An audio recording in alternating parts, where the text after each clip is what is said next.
although Hurricanes Irma and Harvey were less costly regarding death toll and damage thanks to the preparedness of the Trump administration, Puerto Rico wasn't as fortunate. Instead of blaming themselves, however, some of the leadership of the devastated territory is playing politics instead. Despite the mayor of San Juan criticizing President Trump for ignoring the suffering of his people, the truth seems to be quite the opposite.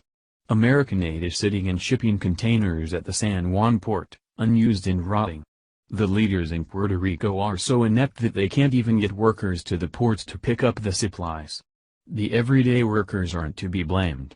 Rather, it's the managers, leaders, and politicians who should be carrying the responsibility on their shoulders. Mayor Carmen Yulín Cruz had issued an emotional plea for help on Friday, while criticizing Trump's response to the situation, saying that, "You are killing us with the inefficiency of the distribution process." However, it appears the real source of the problem lies at the local level, rather than federal. Over 9,500 containers filled with aid haven't been moved since they arrived due to only 20% of truck drivers showing up to work. Fuel shortages have interfered with citizens' commute to work, and fueling the trucks needed to transport the supply containers. Additionally, poor reception has prevented communication for distribution and transportation workers. Colonel Michael Avale, the leader of the Hurricane Maria relief efforts, discussed the problem with local distribution in Puerto Rico. It's a lack of drivers for the transport trucks, the 18-wheelers. Supplies we have. Trucks we have. There are ships full of supplies, backed up in the ports, waiting to have a vehicle to unload into, he said. The distribution crisis has resulted in labor unions stepping up to get involved. The Teamsters and the AFL-CIO have collaborated in sending hundreds of workers and volunteers for disaster relief, in addition to recruiting further workers and truck drivers to move supplies. In a statement calling for qualified truck driver volunteers, the Teamsters admitted, "It is unclear if there are trucks available to move the containers, fuel to operate the trucks or road access to the distribution centers." However, the labor movement is working on the ground in Puerto Rico to bring volunteers to meet specific needs. However, only 20% of the truck drivers show up to work.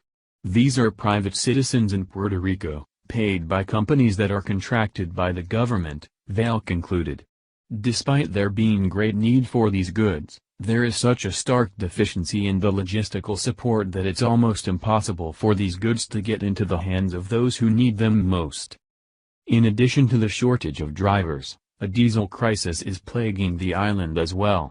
At the moment, distributing fuel across Puerto Rico is FEMA's #1 priority to help relieve the supply bottleneck issue.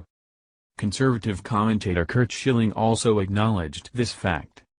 "I've talked to politicians in both Texas and Florida, and the governor of Puerto Rico. All have said that the president did everything in a pace that they've never seen before as far as him releasing money and releasing assets into these theaters. The execution on the ground has been horrifying in some cases," he said.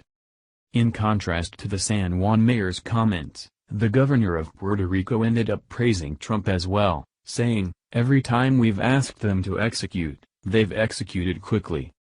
As is usually the case, the mainstream media's depiction is in contrast to the reality of the situation. The Trump administration has done all it can to alleviate the situation. The blame instead rests on the mid and upper-level leaders within the island whose response has been less than stellar. Thank you for watching this video. What do you think about this? Share this on Facebook and Twitter along with your comments.